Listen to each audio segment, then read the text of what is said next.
Hey everybody, this is Quad Nines here with a deck tech. It's modern. It's black red. I don't have a real sweet name for it just yet. You just kind of look at it and see what you think. But anyway, you'll kind of get the feel for it.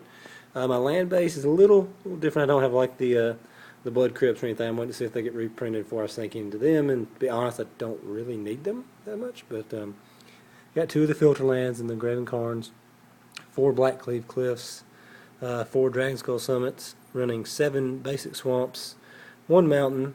I've got 3 isolated chapel and 1 Bajuka bog. The chapels are because I have Unburial Rites in the sideboard. It was main deck, but I kept pulling it for different things, so I just put it in the sideboard. They may become Blood Crypts, Fetch Lands, or Basics sometime soon.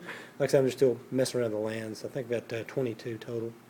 Okay, then we got 4 Faithless Looting, 4 Lightning Bolt, 4 Raven's Crime, 2 Tragic Slip, 2 Thoughtseize, and 2 Liliana the Veil.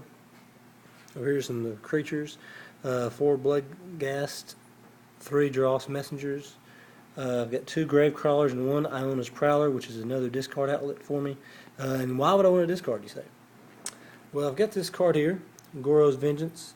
I don't know if any of y'all have played with it before, but it returns target legendary creature card from the graveyard to the battlefield. It has haste, and you exile it in turn. It costs 2, 1 black and 1. So that with Through the Breach, which is a little more expensive, but gets there when you need it, is 5 mana. Basically does the same thing. Puts it from your actually puts it from your hand into play instead of the graveyard. In case you can't get it out any other way. And what targets might we do that with? Well, I've got 3 Emrakul and a Gristlebrand. So I've had a lot of fun playing this deck on Magic Online. I do have a little bit better land base on there. I've got an Orborg, Tomb of Yawgmoth, and a couple of the fetch lands, and I think I've got 1 Blood Crypt online. Anyway, so I've been doing basically this same 60 online for quite a while. I think instead of Thoughtseizes, I don't know, I've got something else that I get to discard with, but I don't have the 2 Thoughtseizes online. Anyway, so you can turn 3 of them quite easily with the Emrakul. And generally between shock lands, fetch lands, and just maybe if you get a turn 1 Gravecrawler or maybe turn 1 Lightning Bolt, they're at 15 by turn 3 anyway, and you just slam Emrakul and just hit them for 15. And if they're not dead, they have to sack basically every permanent they have.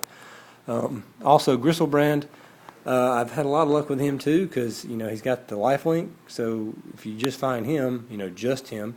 You bring him back, he hits for 7, gains 7.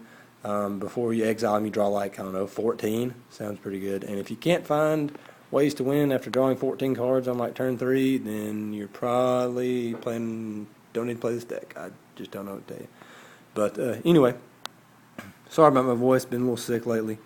But I've been having a lot of fun playing this, like I said. If you have any suggestions or just any questions about the deck, let me know. It is not that expensive.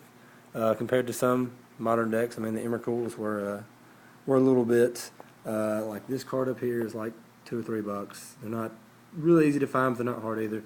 Like I said, the Thoughtseize don't have to be Thoughtseize. I have to, so I thought, well, that's a good discard spell, and it targets either player, so I can use it to rip their hand apart or to discard a fatty. And what you do is, in case you didn't know, when Emrakul hits the graveyard, the trigger goes on the stack to reshuffle it and your graveyard in. Well, with that trigger on the stack, that's when you use the instant to target it to bring it back. Somebody tried to tell me we couldn't do it, but they were quite wrong. It works really well. Think about cutting a Liliana down to maybe 1. Either get another Emrakul or maybe a Ulamog, Gristlebrand, just another target. I have actually hardcast Gristlebrand in Modern, which is weird because you don't normally get to 8 mana games, but he dropped Grafdigger's Cage, and I don't have any main deck artifact removal, so wasn't able to do much. I was just cycling my graveyard in over and over. Every time I discard Emrakul, it just all go back into my library. But I got to 8 and hardcast Gristlebrand, and that's pretty much game most of the time. Anyway, so like I said, just let me know what you think. Any questions or comments, just let me know. Thanks.